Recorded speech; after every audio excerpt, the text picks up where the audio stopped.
Sebelum lanjut ke cerita selanjutnya, yuk subscribe dan like. Absen dulu di kolom komen ya ah. 1 bulan adalah waktu yang sangat singkat untuk menghapus aroma kopi tubruk dan parfum maskulin yang biasa memenuhi kamar itu. Bagi Hana, setiap sudut rumah besar ini masih meneriakkan nama Aris. Namun, bagi orang lain di rumah ini, 1 bulan sudah lebih dari cukup untuk mengubah kesedihan menjadi ambisi yang rakus. Hana duduk di tepi ranjang. Jemarinya mengusap kemeja flanel biru milik suaminya yang masih tergantung di balik pintu. Matanya sembab, bukan hanya karena rindu, tapi karena lelah jiwa. Sejak gundukan tanah di makam Aris masih basah, sikap mertuanya berubah drastis. Tak ada lagi kata-kata manis atau pelukan hangat yang dulu ia terima saat Aris masih hidup. Kini, yang tersisa hanyalah tatapan dingin dan tuntutan yang tak masuk akal. Hana! Sampai kapan kau mau mengurung diri seperti permaisuri? Suara cempreng Bu Darmi menggelegar dari lantai bawah, menembus kayu pintu kamar yang tertutup rapat. Hana menghela napas panjang, mencoba mengumpulkan sisa-sisa kekuatannya. Ia bangkit, merapikan kerudung hitamnya, dan melangkah turun. Di ruang tamu, Bu Darmi sudah berdiri dengan berkacak pinggang, sementara Pak Baskoro, ayah mertuanya, duduk tenang di kursi jati sambil menyesap teh. Namun matanya menatap Hana dengan kilat kebencian yang tidak ditutup-tupi. "Ibu memanggilku?" tanya Hana pelan. Suaranya nyaris berbisik. "Tidak usah sok lembut. Aku bosan melihat aktingmu," ketus Bu Darmi. "Sudah 1 bulan Aris pergi. Kamu tidak bisa terus-terusan menumpang di sini tanpa memberikan kontribusi. Kamu tahu sendiri, perusahaan kontraktor Bapak sedang sulit sejak Aris tidak ada. Aris itu tulang punggung. Dan sekarang beban itu jatuh ke kami." Hana mengerutkan kening. "Tapi Bu, semua tabungan Aris sudah saya serahkan sebagian untuk biaya tahlilan dan melunasi beberapa hutang kecil kantor kemarin.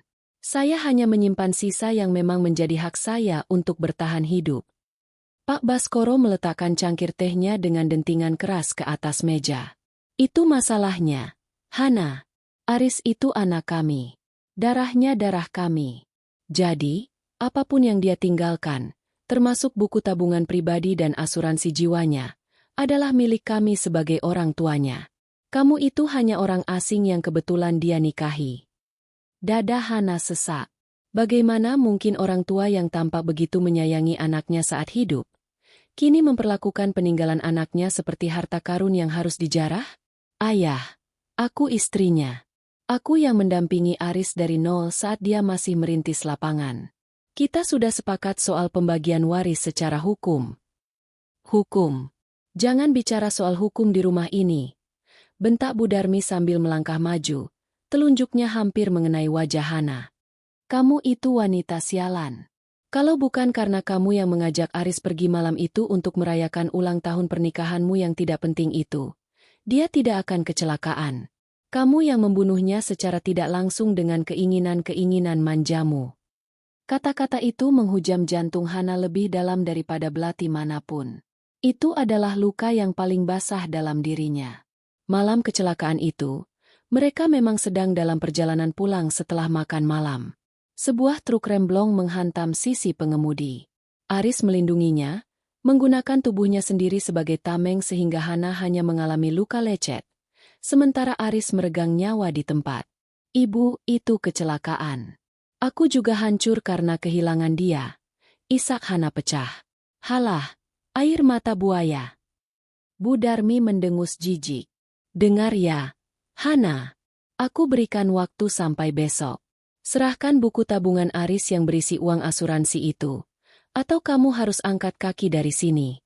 Aku tidak sudi memberi makan pembawa sial sepertimu." Hana menatap mertuanya tidak percaya. Rumah ini adalah rumah yang ia bangun bersama Aris dengan penuh cinta. Meskipun secara administratif ia tahu ada campur tangan almarhum ayahnya dulu, namun Aris selalu meyakinkannya bahwa ini adalah rumah mereka. "Tapi ini rumahku juga, Bu." "Rumahmu?" Pak Baskoro tertawa sinis. "Sertifikat rumah ini ada di tanganku. Nama yang tertera di sana adalah namaku. Kamu tidak punya hak apa-apa. Kamu hanya menumpang karena belas kasihan kami." Hana mundur selangkah. Ia merasa dunia seolah berputar. Ia teringat pesan ayahnya sebelum meninggal 5 tahun lalu tentang aset-aset yang harus ia jaga. Namun saat itu ia terlalu polos dan memberikan segalanya untuk dikelola oleh keluarga suaminya karena rasa percaya yang buta. Di luar, langit mulai berubah gelap. Guntur menggelegar di kejauhan, seolah memberi peringatan akan badai yang lebih besar yang akan menghantam hidup Hana. Ia kembali ke kamarnya dengan tubuh gemetar, mengunci pintu, dan merosot di baliknya. Hana tidak tahu bahwa di balik dinding kamarnya, mertuanya sudah merencanakan sesuatu yang lebih kejam. Mereka tidak hanya menginginkan uang asuransi, mereka ingin menghapus jejak Hana sepenuhnya agar harta peninggalan ayah Hana yang tertanam di bisnis keluarga mereka tidak pernah digugat oleh Hana di kemudian hari. Hana memeluk lututnya, menatap jendela yang mulai dibasahi rintik hujan. Ia merasa sangat sendirian. Namun, di seberang rumah, di balik jendela rumah tua yang suram, sepasang mata tua memperhatikan keributan itu dengan iba dan amarah yang terpendam. Pak Broto, tetangga misterius yang jarang bicara itu, tahu rahasia yang tidak diketahui Hana. Rahasia tentang siapa sebenarnya pemilik sah tanah tempat rumah megah itu berdiri. Malam itu, Hana tertidur dalam keadaan lapar dan hati yang hancur, tanpa menyadari bahwa besok adalah hari terakhirnya memiliki atap di atas kepala, sekaligus hari pertama menuju pembalasan yang tak terbayangkan. Malam itu, langit seolah ikut merasakan gejolak di hati Hana. Guntur tak henti-hentinya bersahutan, menciptakan kilatan cahaya putih yang menyambar-nyambar di balik gorden kamar. Hana tidak bisa memejamkan mata. Setiap kali ia mencoba tidur, kata-kata wanita sialan dan pembunuh yang dilontarkan Bu Darmi terus terngiang, berputar-putar seperti kaset rusak di kepalanya. Pukul 10 malam, pintu kamarnya digedor dengan kasar. Bukan ketukan, melainkan hantaman telapak tangan yang penuh dengan emosi. "Keluar kamu, Hana! Jangan pura-pura mati di dalam!" Teriakan Bu Darmi terdengar bahkan di tengah deru hujan yang mulai menggila.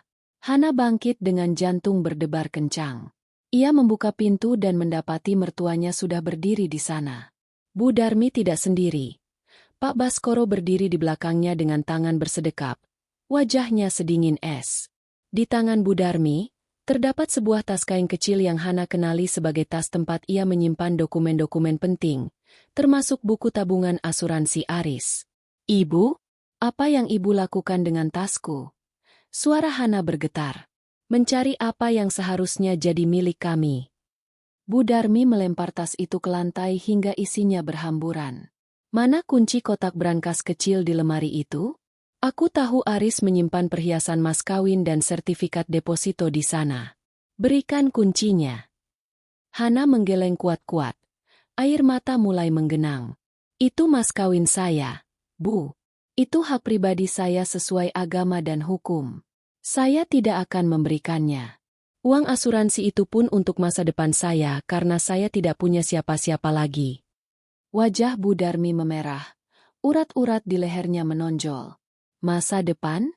Kamu masih muda. Bisa cari laki-laki lain untuk kamu peras. Sedangkan kami kehilangan putra tunggal kami, sumber uang kami. Kamu harus bayar kerugian kami karena telah melahirkan Aris." Logika yang bengkok itu membuat Hana terpaku. Ia menatap Pak Baskoro, berharap ada sedikit sisa kemanusiaan di mata ayah mertuanya. "Ayah, tolong. Aris pasti sedih melihat ini." Pak Baskoro justru memalingkan muka. "Jangan bawa-bawa nama Aris. Jika kamu tidak mau kooperatif, maka tidak ada alasan lagi bagimu untuk tetap di sini. Rumah ini butuh ketenangan, bukan tangisan janda sialan yang keras kepala." Tanpa peringatan, Bu Darmi mencengkeram lengan Hana dengan kuku-kukunya yang tajam. Ia menyeret Hana keluar dari kamar. Hana meronta, mencoba melepaskan diri, namun tenaga kemarahan Bu Darmi jauh lebih kuat. "Lepaskan, Bu. Sakit." "Sakit? Hati kami lebih sakit." Bu Darmi terus menyeretnya menuruni tangga. Hana terjatuh. Lututnya menghantam anak tangga kayu dengan keras. Namun tarikan itu tidak berhenti. Mereka sampai di pintu depan. Pak Baskoro membukakan pintu lebar-lebar. Angin kencang seketika masuk ke dalam rumah, membawa uap air hujan yang dingin dan menusuk tulang. Hana menggigil seketika. Pakaian tipis yang ia kenakan untuk tidur sama sekali bukan tandingan badai di luar. Pergi dari sini. Bawa barang-barang sampahmu ini. Bu Darmi melemparkan tas kain tadi ke arah dada Hana. Lalu dengan satu dorongan kuat, ia mendepak Hana keluar ke teras yang basah. Hana tersungkur di lantai teras yang licin. Air hujan langsung membasahi seluruh tubuhnya dalam hitungan detik. Ia berbalik, mencoba meraih daun pintu. Namun Bu Darmi sudah berdiri di ambang pintu dengan tatapan penuh kemenangan. "Ibu, tolong! Di luar badai, aku tidak punya tempat tujuan malam-malam begini," teriak Hana bersaing dengan suara hujan. "Itu bukan urusanku. Pergi.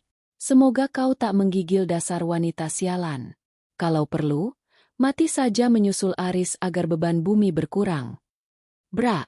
Pintu jati besar itu ditutup dengan bantingan keras. Hana mendengar bunyi kunci yang diputar 2 kali, lalu gerendel atas yang dipasang. Ia benar-benar terkunci di luar. Hana menggedor-gedor pintu itu hingga tangannya memar. Namun tidak ada jawaban. Lampu teras tiba-tiba dimatikan, meninggalkan Hana dalam kegelapan total, hanya diterangi kilat yang sesekali menyambar. Hana meringkuk di sudut teras, memeluk tasnya yang basah kuyup. Dingin mulai merayap masuk ke pori-porinya, membuat giginya bergelatu. Ia merasa seperti sampah yang dibuang setelah isinya habis diperas. Dalam tangisnya, ia memanggil nama ayahnya dan nama Aris, namun hanya suara guntur yang menyahut. Tiba-tiba, di tengah kebisingan hujan, terdengar suara gesekan pagar besi dari rumah sebelah. Seorang pria tua dengan payung hitam besar melangkah perlahan menembus tirai hujan. Cahaya lampu senter di tangannya menyorot ke arah Hana. Hana menutup matanya karena silau, mengira itu adalah satpam komplek yang akan mengusirnya lagi. Namun, sebuah suara berat dan berwibawa memecah kebuntuan. "Bangun, nak. Jangan biarkan dirimu hancur di depan pintu orang-orang yang tidak punya hati itu." Hana mendongak. Itu Pak Broto, tetangga yang selama ini hanya ia sapa sekilas saat menyiram tanaman. Pak Broto berdiri di depan anak tangga teras, memayungi Hana dari tempias hujan. "Pak Broto," bisik Hana lirih. Pak Broto menatap pintu rumah Pak Baskoro dengan tatapan yang sangat tajam, seolah tatapannya bisa menembus kayu jati itu. Mereka pikir mereka raja di sini. Mereka lupa, atau mungkin pura-pura lupa, bahwa mereka takkan bisa seperti sekarang tanpa bantuan ayahmu. Tanpa modal dari almarhum Pak Hermawan, Baskoro itu hanya kontraktor kelas 3 yang hampir bangkrut. Hana tertegun. "Bapak mengenal ayah saya?" Pak Broto mengulurkan tangannya yang keriput namun kokoh untuk membantu Hana berdiri. "Lebih dari sekadar kenal. Aku adalah orang yang menyusun semua perjanjian bisnis mereka dulu. Dan sekarang, aku muak melihat bagaimana mereka memperlakukan putri dari pria yang telah menyelamatkan hidup mereka." Hana berdiri dengan kaki gemetar. Pak Broto menuntunnya perlahan menuju gerbang samping yang menghubungkan kedua rumah itu. "Menginaplah di rumahku malam ini. Ada istriku yang akan membantumu mengganti pakaian," ucap Pak Broto sambil menoleh kembali ke rumah besar yang gelap itu. "Jangan menangis lagi, Hana. Simpan air matamu untuk besok. Karena besok, setelah dokumen-dokumen lama itu kubuka kembali, merekalah yang akan berlutut kepadamu. Merekalah yang akan memohon ampun di bawah kakimu." Hana menatap punggung tegap pria tua itu. Untuk pertama kalinya dalam 1 bulan, ia merasakan secercah harapan. Di balik dingin yang masih membungkus tubuhnya, ada api kecil yang mulai menyala di dalam dadanya. Api keadilan. Lantai marmer di rumah Pak Broto terasa hangat di bawah telapak kaki Hana yang pucat dan keriput karena kedinginan. Istri Pak Broto, Ibu Sarah, dengan sigap menyampirkan handuk tebal dan memberikan daster hangat miliknya.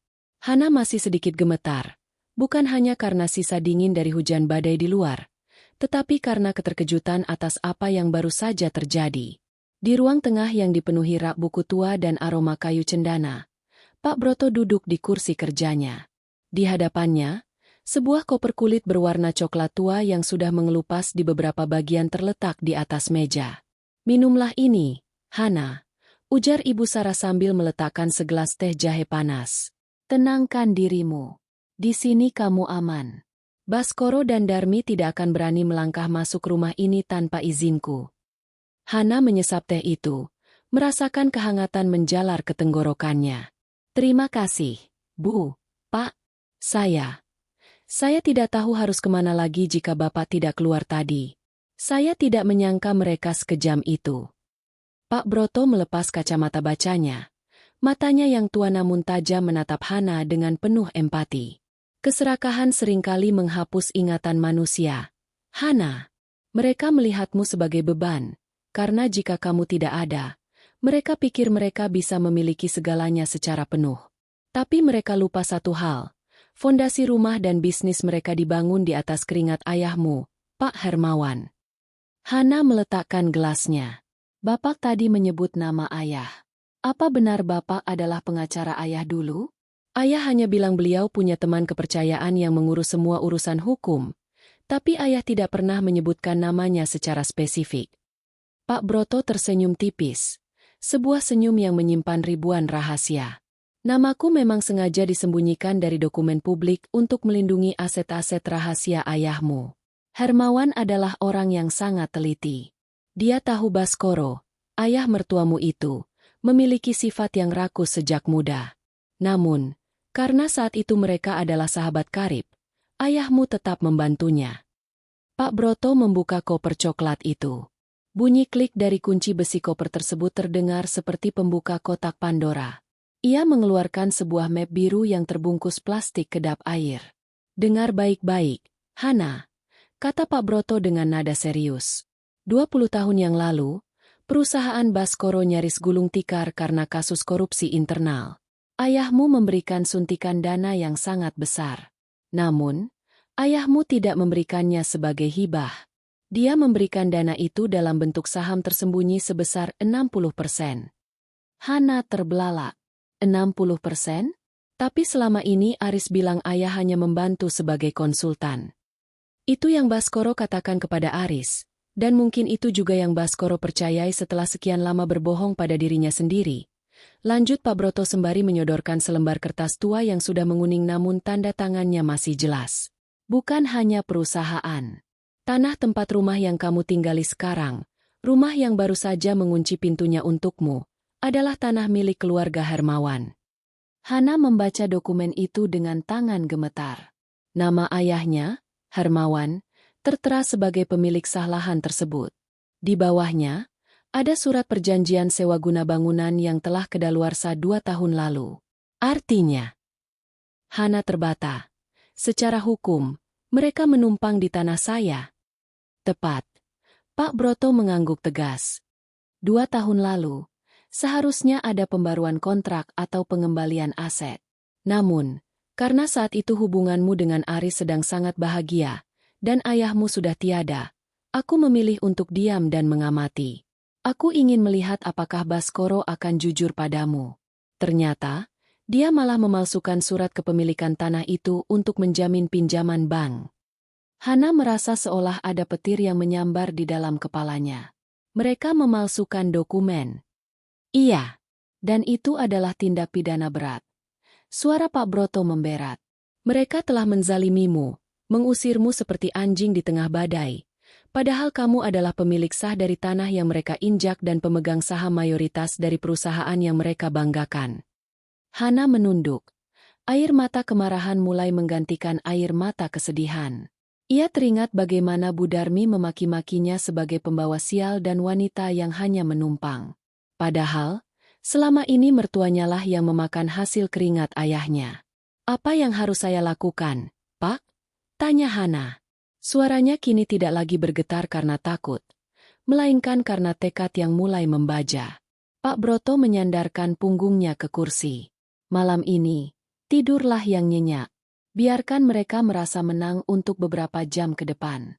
Besok pagi, aku sudah mengatur janji dengan beberapa rekan di kepolisian dan pihak bank. Kita akan datang ke sana bukan sebagai tamu yang meminta maaf, tapi sebagai pemilik yang menagih hak. Hana menatap keluar jendela.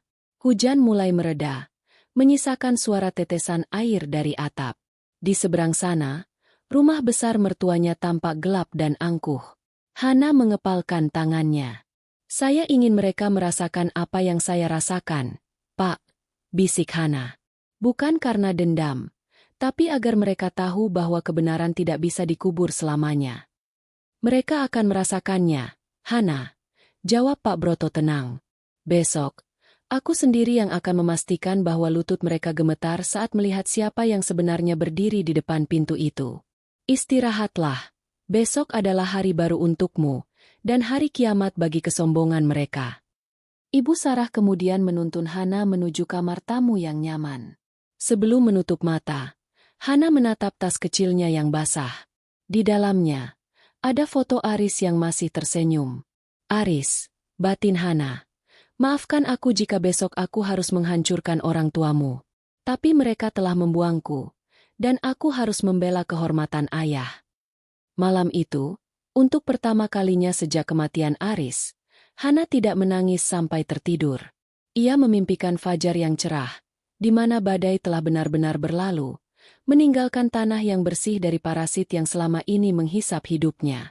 Cahaya matahari pagi yang masuk melalui celah gorden kamar tamu Pak Broto membangunkan Hana. Kepalanya terasa berat, namun ada sebuah dorongan energi yang belum pernah ia rasakan sebelumnya. Ia bukan lagi Hana yang rapuh, yang hanya bisa meratapi kepergian Aris di bawah selimut. Pagi ini, ia adalah Hana, putri dari Hermawan, sang pemilik sah dari semua yang dikuasai keluarga Baskoro. Di meja makan, Pak Broto sudah rapi dengan kemeja batik dan koper coklat yang sama dengan semalam. Di sampingnya, duduk seorang pria muda berkacamata dengan setelan jas rapi yang tampak sibuk dengan tablet di tangannya. Selamat pagi, Hana. Silakan duduk. Sapa Pak Broto dengan nada kebapakan. Ini adalah saudara Adrian, salah satu junior terbaik di firma hukumku dulu. Dia yang akan membantu kita dalam aspek teknis penyitaan dan verifikasi dokumen di lapangan hari ini. Adrian mengangguk sopan. Selamat pagi, Bu Hana. Saya sudah meninjau dokumen yang disimpan Pak Broto. Kasus ini sangat kuat.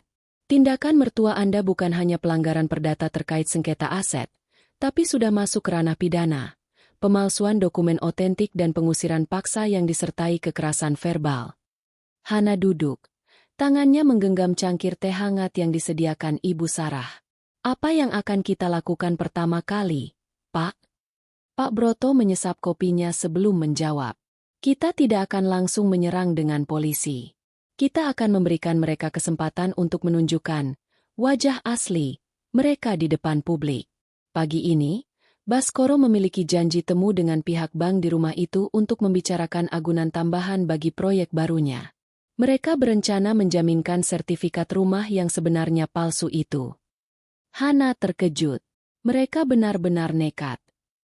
Keserakahan membuat orang menjadi buta. Hana, lanjut Pak Broto. Rencana kita adalah membiarkan mereka memulai pertemuan itu. Saat mereka merasa di atas angin, kita akan datang membawa dokumen asli yang telah dilegalisir. Kita akan memutus urat nadi finansial mereka tepat di saat mereka merasa akan mendapatkan kucuran dana segar. Adrian kemudian menunjukkan beberapa slide di tabletnya kepada Hana.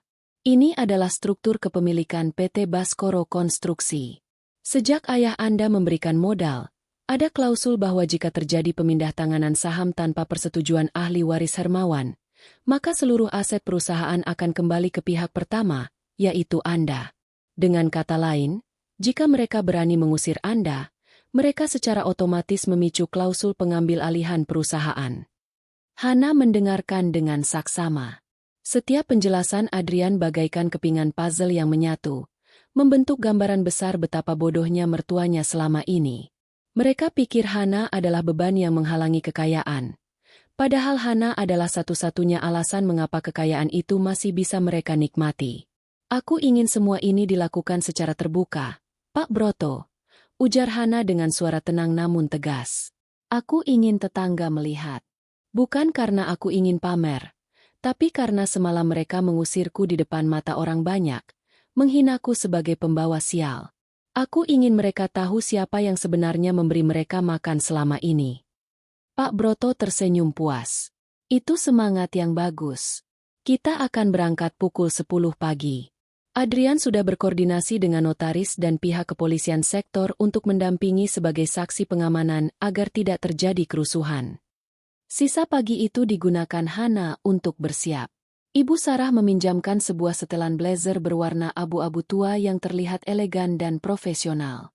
Hana mematut dirinya di cermin. Wajahnya yang pucat kini dihiasi sorot mata yang tajam. Ia memoles sedikit lipstik berwarna nude, memberikan kesan tegas namun tetap anggun. "Aris," bisiknya pada bayangan di cermin. "Kamu selalu bilang aku harus kuat jika kamu tidak ada. Hari ini, aku akan membuktikannya. Bukan hanya untukku, tapi untuk kehormatan ayah yang telah mereka hianati." Pukul 9.45, dua buah mobil hitam mewah terparkir di depan rumah Pak Broto.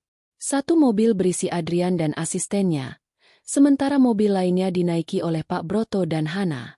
Dari jendela mobil yang gelap, Hana bisa melihat rumah mertuanya di seberang jalan. Tampak beberapa mobil mewah lain sudah terparkir di sana, kemungkinan besar pihak bank dan kolega bisnis Pak Baskoro. Suasana di rumah itu terlihat sibuk. Bu Darmi bahkan sempat terlihat di teras dengan daster sutranya yang mahal, sedang memberikan perintah kepada pembantunya dengan nada tinggi yang biasa Hana dengar. Dia tampak sangat bahagia, seolah beban, wanita sialan, itu sudah benar-benar hilang dari rumahnya. "Sudah siap?" tanya Pak Broto pelan saat mobil mulai bergerak perlahan menyeberang jalan menuju gerbang rumah Baskoro. Hana menarik napas panjang, mengembuskannya perlahan, lalu mengangguk. "Sangat siap, Pak." Mobil mereka berhenti tepat di depan gerbang. Satpam rumah yang biasa menyapa Hana dengan sopan namun kini tampak bingung melihat Hana turun dari mobil mewah. Sempat ragu untuk membuka pagar. Namun, saat melihat Pak Broto dan seragam polisi di mobil belakang, ia segera membukanya tanpa banyak tanya. Hana melangkah keluar dari mobil. Angin pagi bertiup pelan, memainkan ujung hijabnya. Ia berdiri di depan pintu yang semalam dikunci rapat untuknya. Pintu yang menjadi saksi bisu teriakan kejam mertuanya. "Ayo, Hana, ajak Pak Broto. Mari kita lihat apakah mereka masih punya suara untuk berteriak pagi ini." Hana melangkah maju, detak jantungnya stabil. Ia tidak lagi merasa seperti seorang janda yang malang. Ia adalah pemilik rumah ini. Dan hari ini, ia datang untuk mengambil kembali kuncinya. Di dalam ruang tamu yang luas dan berhiaskan lampu gantung kristal itu, suasana tampak sangat formal dan penuh ambisi. Pak Baskoro duduk dengan punggung tegak di kursi jati utamanya. Di hadapannya, 3 orang perwakilan dari Bank Nasional, yang dipimpin oleh seorang pria parubaya bernama Pak Danu, sedang memeriksa tumpukan berkas. Bu Darmi duduk di samping suaminya. Sesekali melempar senyum penuh kemenangan sambil menyajikan kue-kue mahal. "Jadi, Pak Baskoro," ujar Pak Danu sambil menatap sebuah dokumen. "Sertifikat rumah ini dan aset tanah di kawasan industri tersebut akan menjadi agunan tambahan untuk pinjaman modal kerja sebesar 15 miliar rupiah. Jika semua dokumen ini asli dan valid, dana bisa cair dalam 3 hari kerja." Pak Baskoro mengangguk mantap. "Tentu saja, Pak Danu. Anda tahu sendiri kredibilitas keluarga kami. Semua dokumen itu atas nama saya. Saya ingin ekspansi perusahaan ini menjadi warisan yang kuat, apalagi setelah musibah yang menimpa putra saya sebulan lalu." Bu Darmi menyeka sudut matanya dengan tisu, sebuah akting kesedihan yang sangat rapi. "Benar, Pak Danu. Kami harus tetap kuat demi kelangsungan bisnis keluarga. Meskipun ada beban-beban yang harus kami singkirkan demi efisiensi, kami berkomitmen penuh pada proyek ini." Tepat saat Pak Baskoro mengulurkan pena untuk menandatangani berkas persetujuan awal, pintu depan yang besar itu terbuka tanpa diketuk. Bukan sekadar terbuka, tapi didorong dengan ketegasan yang membuat semua orang di ruangan itu menoleh serentak. Hana melangkah masuk. Langkahnya stabil. Bunyi sepatunya beradu dengan lantai marmer menciptakan irama yang menuntut perhatian. Di belakangnya, Pak Broto dan Adrian menyusul, diikuti oleh 2 orang petugas berseragam yang tetap berdiri di ambang pintu. "Hana!" Bu Darmi berdiri dengan sentakan kasar. Wajahnya yang tadi penuh senyum manis seketika berubah menjadi topeng kemarahan. "Berani-beraninya kamu masuk lagi ke sini. Dasar tidak tahu malu. Satpam. Mana Satpam? Kenapa wanita gila ini bisa masuk? Pak Baskoro juga ikut berdiri. Wajahnya memerah karena malu di depan kolega banknya. Hana, pergi sekarang. Jangan membuat keributan atau aku akan melaporkanmu atas tuduhan pengrusakan properti. Hana tidak berhenti. Ia berjalan hingga tepat berada di depan meja tamu, berdiri tegak di hadapan mertuanya. Ia mengabaikan teriakan Bu Darmi dan menatap langsung ke arah Pak Danu dari pihak bank. Mohon maaf atas interupsinya, Bapak-bapak. Suara Hana terdengar jernih dan sangat tenang, kontras dengan teriakan mertuanya. Saya Hana, putri dari almarhum Hermawan. Saya di sini untuk memberitahukan bahwa dokumen yang sedang Anda tinjau itu tidak bernilai apapun. Pak Danu mengerutkan kening, tampak bingung. Maksud Anda? Dia bicara omong kosong, jerit Bu Darmi. Ia mencoba mendekat untuk mendorong Hana, namun Adrian segera maju selangkah menghalangi. Ibu Darmi, mohon tenang, ujar Adrian dengan nada profesional yang dingin. Saya Adrian, kuasa hukum dari Ibu Hana. Kami membawa bukti bahwa sertifikat tanah dan rumah yang sedang Anda jaminkan, Pak Baskoro, adalah dokumen yang status hukumnya sedang dalam gugatan karena adanya indikasi pemalsuan tanda tangan ahli waris. Pak Baskoro tertawa hambar, meski tangannya mulai gemetar. Gugatan apa? Ini rumahku. Namaku ada di sana. Pak Broto melangkah maju, meletakkan koper coklatnya di atas meja, tepat di atas berkas-berkas milik bank. Baskoro, sudah lama kita tidak bicara secara formal. Masih ingat aku? Pengacara yang menyusun surat wasiat Hermawan. Melihat Pak Broto, wajah Pak Baskoro seketika pucat pasi. Ia mengenal pria tua itu sebagai sosok yang sangat berbahaya jika sudah menyangkut hukum. Pak Broto ini urusan keluarga. Gagap Pak Baskoro. Bukan lagi urusan keluarga saat kau mengusir pemilik aslinya ke tengah hujan badai semalam. Balas Pak Broto tajam. Ia membuka kopernya dan mengeluarkan sebuah map transparan berisi sertifikat asli yang memiliki segel emas berbeda. Ini adalah sertifikat hak milik asli atas tanah ini. Nama yang tertera di sini adalah Hermawan. Dan ini adalah surat hibah terikat yang menyatakan bahwa tanah ini hanya boleh ditempati oleh Baskoro selama Hermawan masih hidup atau selama ada persetujuan dari ahli warisnya. Hana menyambung, ayah saya meninggal 5 tahun lalu.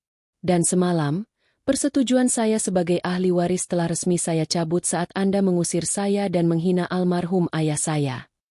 Pak Danu dari pihak bank segera menarik kembali berkas-berkasnya. Pak Baskoro, apa maksudnya ini? Anda menjaminkan aset yang status kepemilikannya bersengketa? Ini adalah penipuan perbankan. Tidak, Pak Danu. Itu bohong. Wanita ini hanya ingin memeras kami. Bu Darmi berteriak histeris, menunjuk-nunjuk Hana. Dia itu pembawa sial.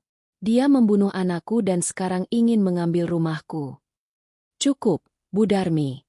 Hana memotong dengan nada yang lebih tinggi 1 oktav, membuat mertuanya terdiam karena terkejut. 1 bulan saya bersabar. 1 bulan saya menerima caci maki ibu karena saya menghargai Aris. Tapi semalam, ibu sendiri yang memutus hubungan itu. Ibu mengunci pintu untuk saya. Maka hari ini, hukum akan mengunci pintu ini untuk ibu. Adrian menyerahkan sebuah amplop coklat kepada Pak Baskoro. Ini adalah surat somasi dan perintah pengosongan rumah dalam waktu 1x24 jam. Kami juga telah mendaftarkan laporan kepolisian atas pemalsuan dokumen yang Anda gunakan untuk pinjaman-pinjaman sebelumnya. Pak Baskoro jatuh terduduk di kursinya. Keringat dingin mengucur deras di pelipisnya. Pihak bank mulai berkemas dengan terburu-buru.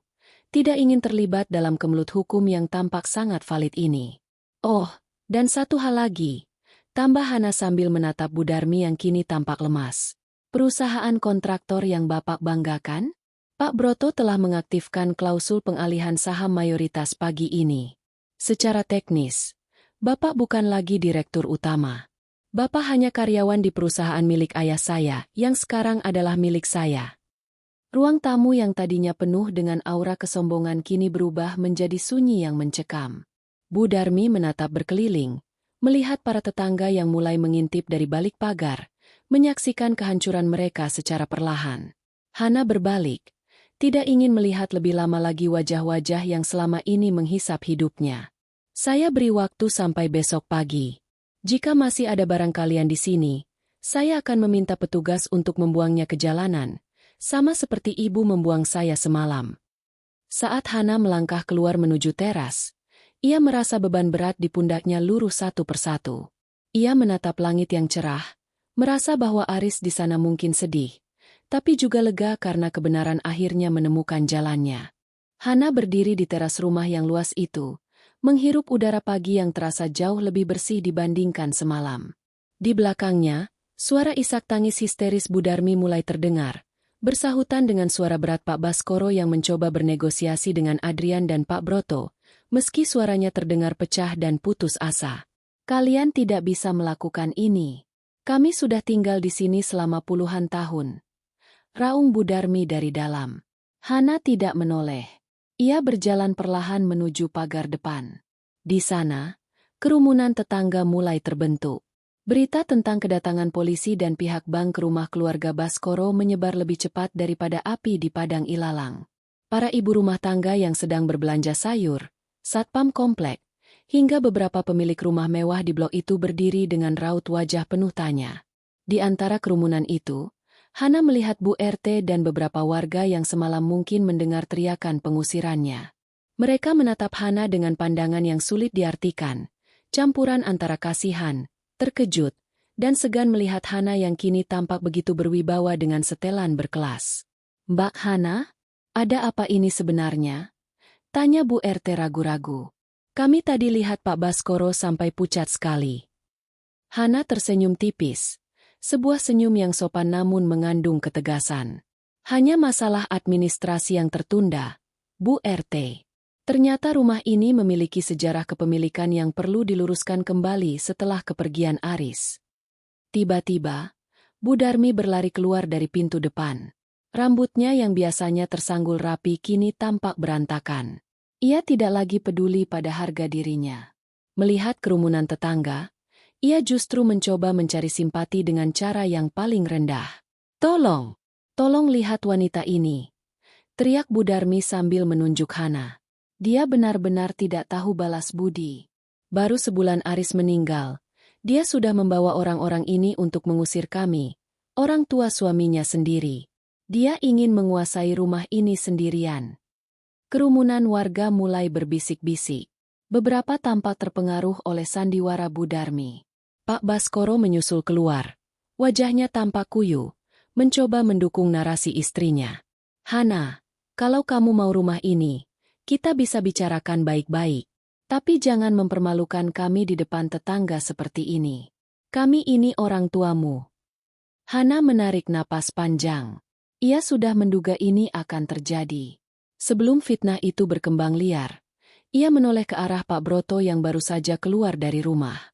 Pak Broto memberikan isyarat kepada Adrian untuk menunjukkan sebuah dokumen kepada warga. "Bapak-bapak dan ibu-ibu sekalian," suara Pak Broto yang menggelegar seketika membungkam teriakan Bu Darmi. "Saya adalah saksi hidup sekaligus pemegang amanat dari almarhum Pak Hermawan, ayah dari Hana. Selama ini, mungkin Anda mengenal keluarga Baskoro sebagai pemilik bisnis dan rumah megah ini. Namun, faktanya adalah sebaliknya." Pak Broto berjalan mendekati pagar, menatap warga dengan serius.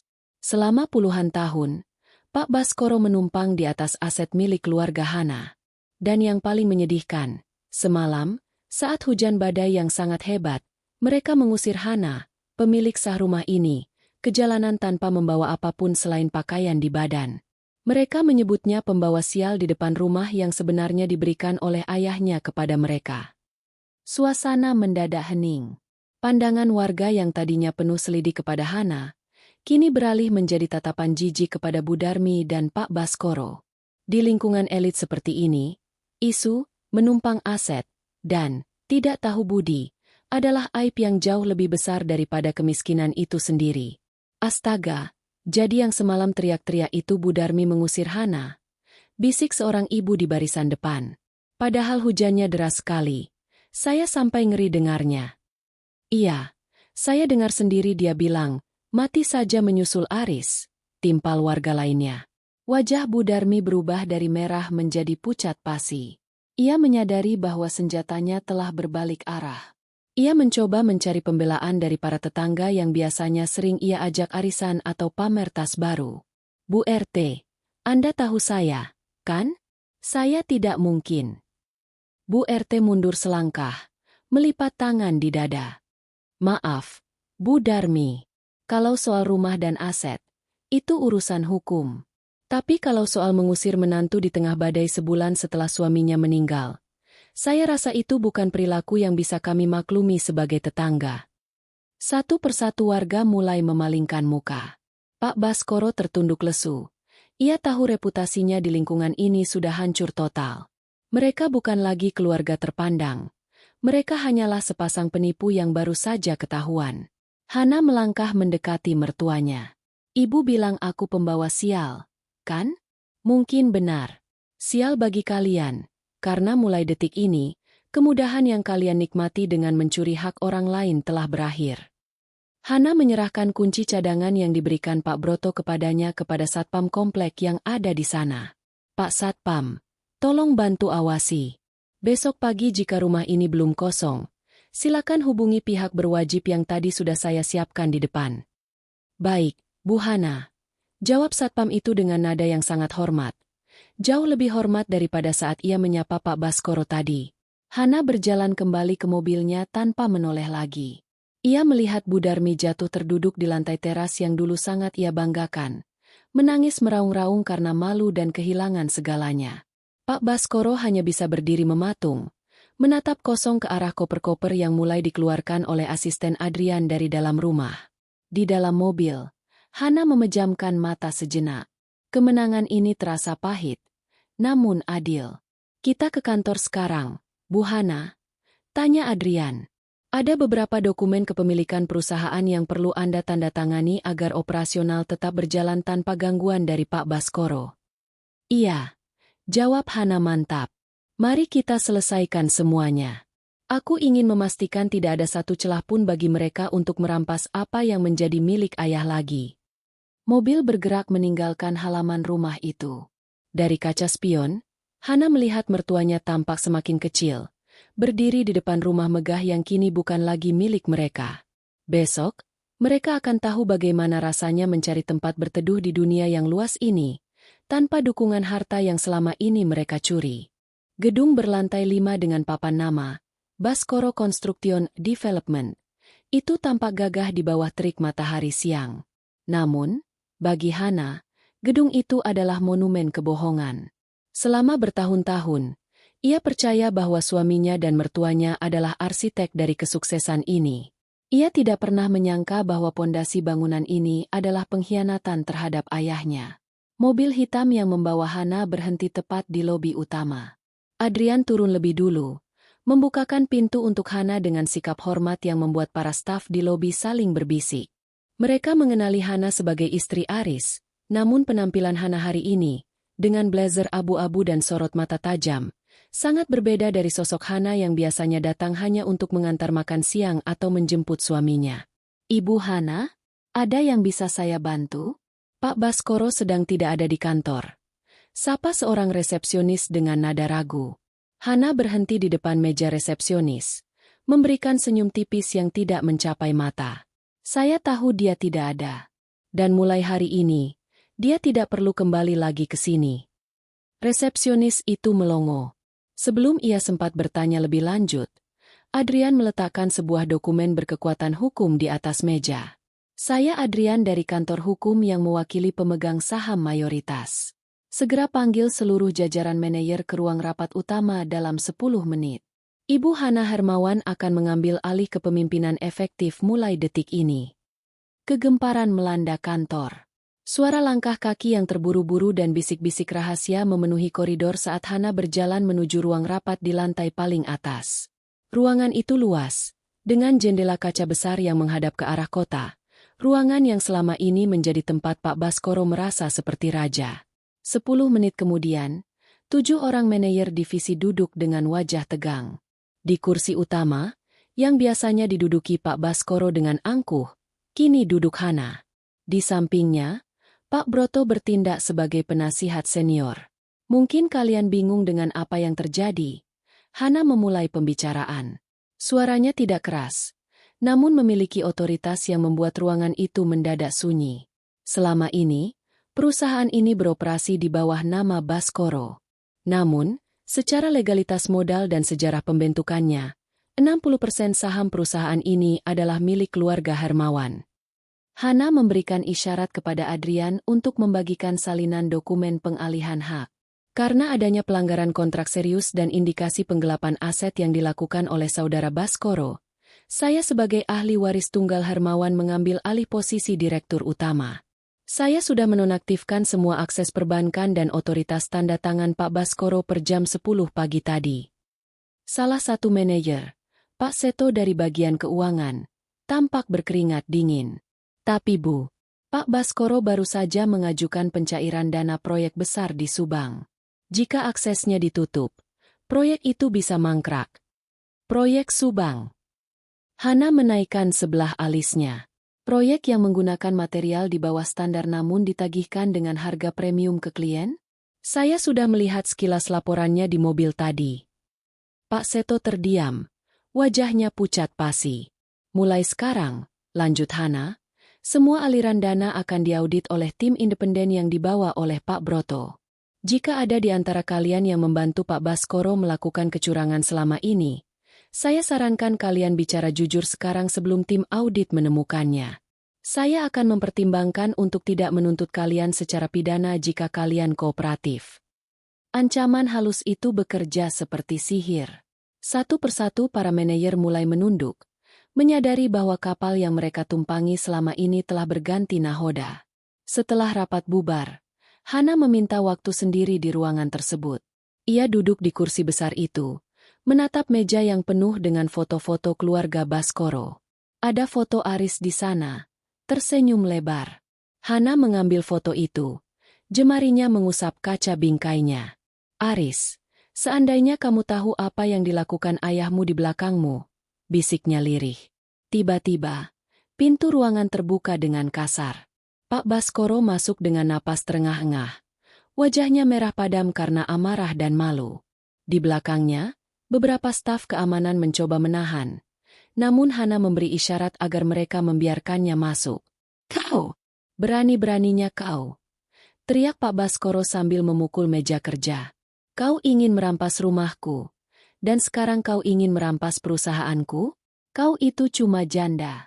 Kau tidak tahu apa-apa tentang bisnis ini." Hana tidak bergeming. Ia meletakkan foto Aris kembali ke meja dengan perlahan. "Bisnis ini tidak akan ada tanpa modal ayahku, Pak Baskoro. Dan bisnis ini hampir hancur karena keserakahanmu. Aku baru saja menemukan bahwa kau menggelapkan dana pajak selama 3 tahun terakhir. Berapa lama kau pikir kau bisa menutupi ini jika aku tidak mengambil alih?" Pak Baskoro tertegun. Itu urusan internal. Aku bisa membereskannya." "Dengan cara apa?"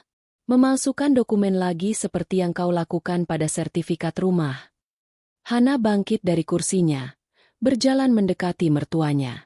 "Kau sudah selesai. Tadi pagi di rumah, aku masih punya sedikit rasa kasihan. Tapi setelah melihat kekacauan yang kau buat di perusahaan ayahku, rasa kasihan itu hilang." Hana menekan tombol intercom. "Security, tolong kawal mantan direktur ini keluar dari gedung. Pastikan dia tidak membawa satu lembar kertas pun dari ruangan ini. Dan beritahu bagian resepsionis, foto Pak Baskoro dilarang masuk ke area gedung ini selamanya." "Hana, kau akan menyesal. Aku yang membesarkan perusahaan ini," teriak Pak Baskoro saat 2 orang security memegang lengannya dan menyeretnya keluar. Suara teriakan Pak Baskoro menghilang seiring tertutupnya pintu kedap suara itu. Hana kembali duduk. Ia merasa lelah secara fisik, namun hatinya merasa ringan. Ia membuka laci meja kerja dan menemukan sebuah buku harian tua milik ayahnya yang entah bagaimana bisa ada di sana. Di halaman pertama tertulis, "Untuk Hana, agar suatu saat kau mengerti bahwa kejujuran adalah mata uang yang paling berharga." Hana memeluk buku itu. Ia baru saja memulai babak baru. Pembalasan di rumah semalam hanyalah pembukaan. Sekarang, ia akan membangun kembali kerajaan ayahnya yang sempat dicuri, dan ia akan memastikan bahwa mereka yang telah menginjak-injaknya tidak akan pernah punya kesempatan untuk berdiri di atas penderitaan orang lain lagi.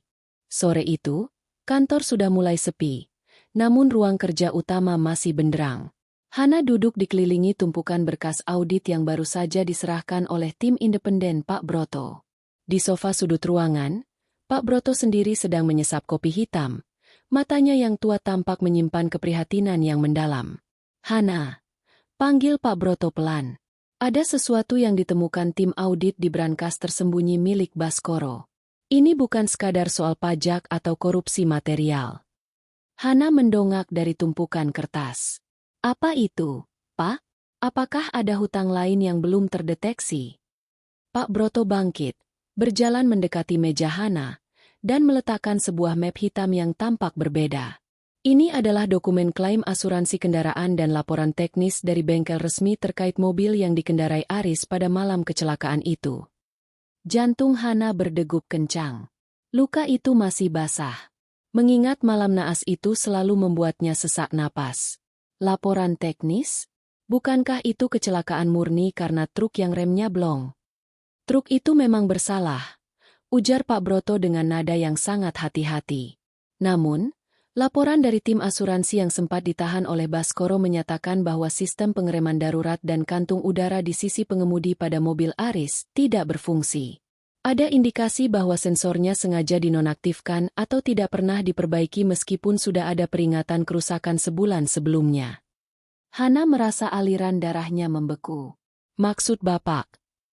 "Aris sudah meminta dana perbaikan untuk mobil dinasnya itu berkali-kali kepada divisi keuangan, yang mana adalah bawah kendali langsung Pak Baskoro. Namun, Baskoro selalu menolak pengajuan itu dengan alasan penghematan biaya untuk proyek lain. Dia membiarkan putranya sendiri mengendarai, peti mati, berjalan." Hana menutup mulutnya dengan tangan. Air mata mulai mengalir deras. Jadi, Aris meninggal bukan hanya karena takdir, tapi karena keserakahan ayahnya sendiri yang lebih mementingkan angka di atas kertas daripada keselamatan nyawa anaknya. Dan yang lebih pahit lagi, lanjut Pak Broto sembari membuka lembar terakhir dokumen itu. Baskoro mencairkan polis asuransi jiwa Aris hanya 3 hari setelah pemakaman. Sebagian besar uang itu tidak digunakan untuk tahlilan atau amal seperti yang dia katakan padamu, melainkan untuk menutupi kerugian judi sahamnya yang membengkak. Hana memukul meja dengan kepalan tangannya. Kemarahan yang tadi pagi sudah mereda, kini meledak kembali dengan intensitas yang lebih hebat. Dia membunuh anaknya sendiri demi uang. Lalu dia berani menyebutku pembawa sial. Dia memproyeksikan rasa bersalahnya padamu, Hana. Dia tahu dialah penyebab Aris tidak memiliki kesempatan untuk selamat malam itu. Dengan menyalahkanmu, dia merasa bebas dari dosa, kata Pak Broto tenang. Hana bangkit. Rasa sedihnya kini telah bertransformasi sepenuhnya menjadi es yang dingin. "Cukup. Saya tidak akan menunggu sampai besok pagi untuk mengusir mereka dari rumah itu. Pak Broto, apakah polisi sudah memproses laporan pemalsuan dokumen tadi pagi?" "Sudah. Surat perintah penangkapan atas dugaan penipuan dan pemalsuan dokumen otentik sudah keluar. Mereka hanya tinggal menunggu perintah untuk bergerak." "Sekarang," kata Hana tegas, "kita pergi ke rumah itu sekarang. Saya ingin mereka tahu bahwa saya sudah tahu semuanya." Malam kembali turun, namun kali ini tanpa hujan. Hanya ada sisa isap kelembapan di udara.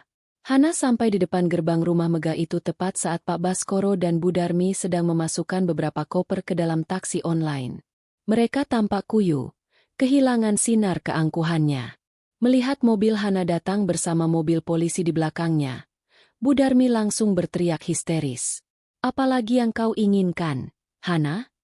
Kami sudah akan pergi. Kau ingin kami mati di jalanan?"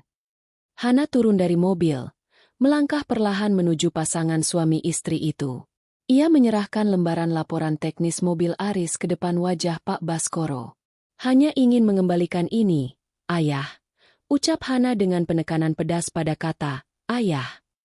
Laporan yang menyatakan bahwa kau membiarkan Aris menyetir mobil rusak demi menghemat uang. Uang yang kemudian kau gunakan untuk judi saham. Pak Baskoro membeku. Kertas di tangannya gemetar hebat. Wajahnya yang pucat kini berubah menjadi abu-abu. Seolah nyawanya baru saja ditarik paksa. Hana, itu tidak seperti itu. Gagap Pak Baskoro. Aris melindungiku malam itu, teriak Hana. Suaranya mengguncang keheningan malam di komplek itu. Dia menggunakan tubuhnya untuk melindungiku karena dia mencintaiku. Dan kau? Kau membiarkannya mati hanya karena beberapa ratus juta rupiah biaya servis. Dan kau punya nyali untuk menyebutku pembawa sial.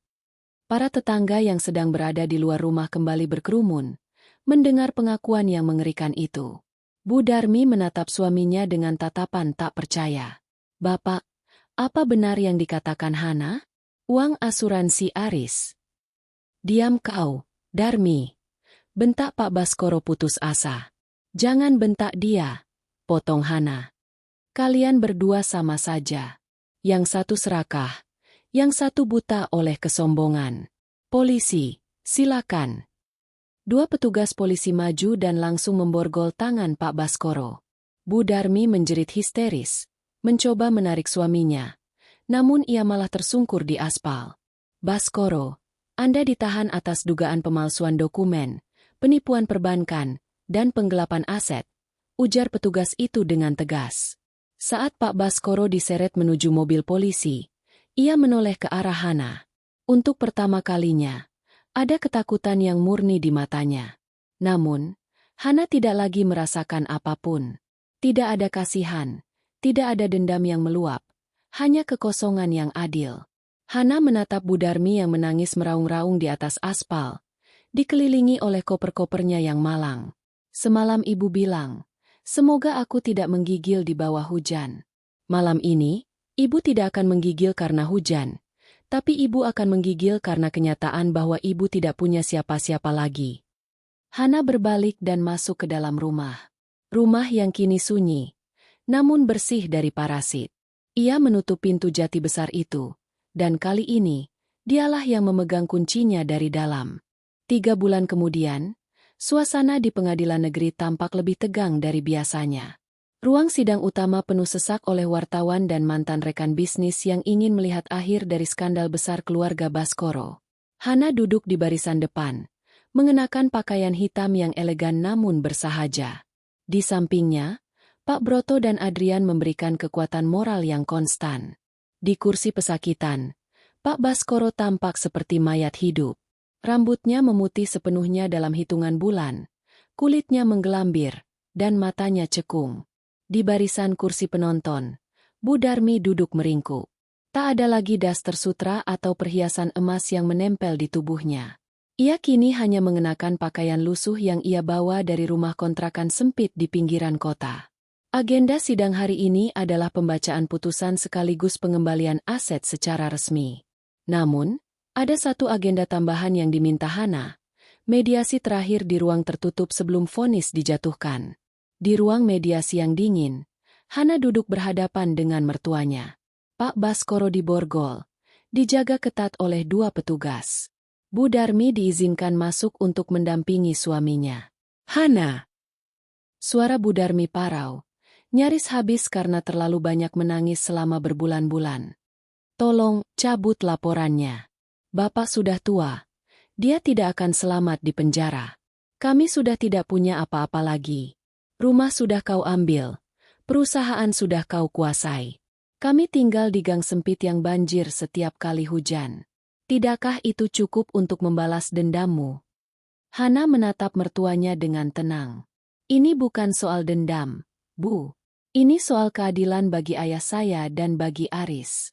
Kalian tidak hanya mengambil harta, kalian merusak kehormatan orang-orang yang mencintai kalian. Pak Baskoro mendongak.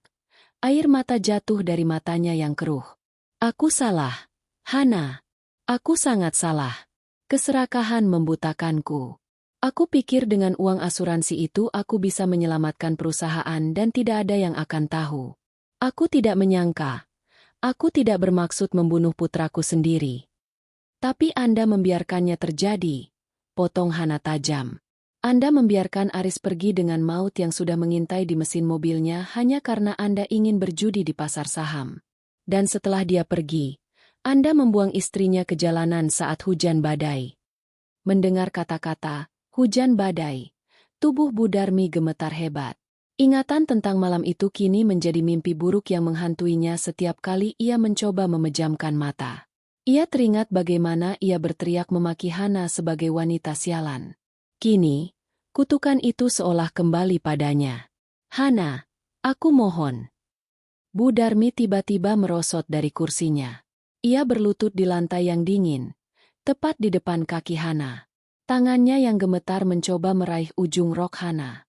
Aku minta maaf. Aku yang gila. Aku yang jahat. Tolong berikan kami sedikit belas kasihan. Jangan biarkan suamiku membusuk di penjara. Melihat istrinya bersujud, Pak Baskoro yang selama ini memegang teguh harga diri semuanya, akhirnya runtuh. Ia menjatuhkan diri dari kursi, berlutut dengan tangan terborgol di samping istrinya. Maafkan kami, Hana. Maafkan kami. Isak Pak Baskoro pecah di ruangan itu. Pemandangan ini adalah apa yang diprediksi Pak Broto di malam badai itu. Merekalah yang akan berlutut kepadamu. Sekarang hal itu terjadi. Orang-orang yang dulu berdiri angkuh di atas penderitaan Hana, kini bersujud di kakinya, memohon ampunan dari orang yang mereka anggap sampah. Hana menarik kakinya perlahan, menghindari sentuhan Bu Darmi. Ia tidak merasa senang melihat mereka berlutut. Yang ia rasakan hanyalah kekosongan yang amat dalam. Berdirilah, kata Hana pelan. Lutut kalian tidak bisa mengembalikan ayah saya. Lutut kalian tidak bisa menghidupkan Aris kembali. Hana berdiri, menatap mereka dari ketinggian. Saya sudah memaafkan kalian secara pribadi, karena saya tidak ingin membawa kebencian ini seumur hidup saya. Tapi hukum tetaplah hukum. Pak Baskoro harus mempertanggungjawabkan pemalsuan dokumen dan penggelapan dana itu. Namun, karena permohonan kalian, Hana menghela napas. Saya sudah meminta Adrian untuk menyiapkan sebuah rumah kecil di desa asal Bapak. Itu bukan rumah mewah, tapi layak untuk ditinggal. Saya juga akan memberikan tunjangan bulanan yang cukup untuk makan dan kesehatan Ibu Darmi selama Bapak di penjara. Itu adalah bentuk penghormatan terakhir saya kepada Aris, karena bagaimanapun, kalian adalah orang tuanya. Bu Darmi menangis sejadi-jadinya. Kali ini bukan karena amarah, tapi karena rasa malu yang luar biasa. Hana, wanita yang mereka usir tanpa alas kaki, justru menjadi satu-satunya orang yang memberikan mereka tempat berteduh saat dunia berpaling dari mereka. Terima kasih, Hana. Terima kasih. Bisik Pak Baskoro dengan suara tersedat. Hana berjalan keluar dari ruang mediasi tanpa menoleh lagi. Di koridor, ia bertemu dengan Pak Broto yang tersenyum bangga. Kamu melakukan hal yang benar, Hana. Membalas dengan kebaikan adalah bentuk pembalasan yang paling menyakitkan bagi orang-orang yang memiliki nurani, karena mereka akan hidup selamanya dengan rasa hutang budi yang tak terbayar, ujar Pak Broto. Sidang pun dilanjutkan. Pak Baskoro dijatuhi hukuman 7 tahun penjara. Saat ia dibawa keluar dari ruang sidang, ia tidak lagi melawan. Ia menerima nasibnya dengan kepala tertunduk. Hana keluar dari gedung pengadilan, disambut oleh sinar matahari yang hangat. Ia melihat ke langit, berbisik dalam hati bahwa tugasnya telah usai. Ia telah memulihkan nama baik ayahnya dan memastikan keadilan bagi Aris. Sekarang, saatnya ia memulai hidupnya sendiri, bukan sebagai janda yang malang, bukan pula sebagai korban, melainkan sebagai wanita yang berdaulat atas hidupnya sendiri.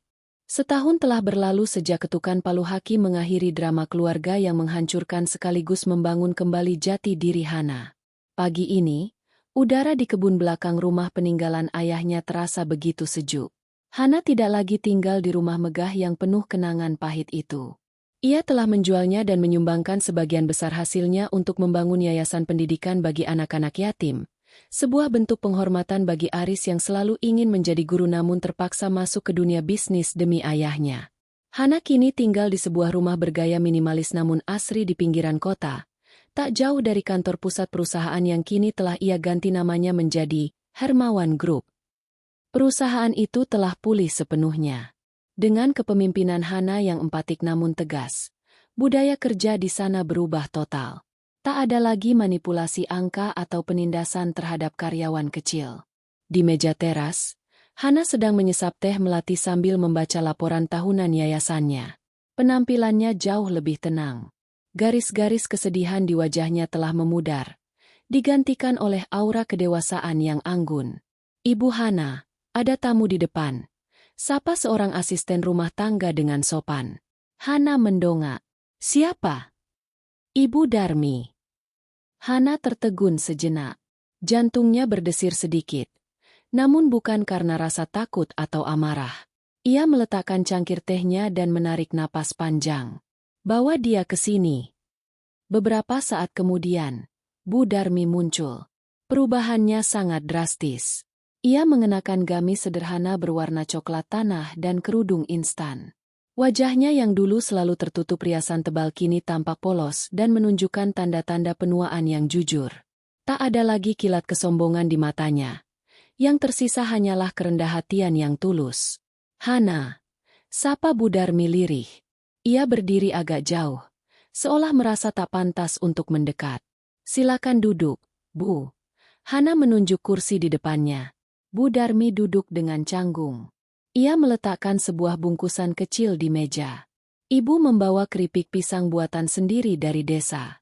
Ibu tahu ini tidak seberapa, tapi Ibu hanya ingin mengucapkannya secara langsung." Hana tersenyum kecil.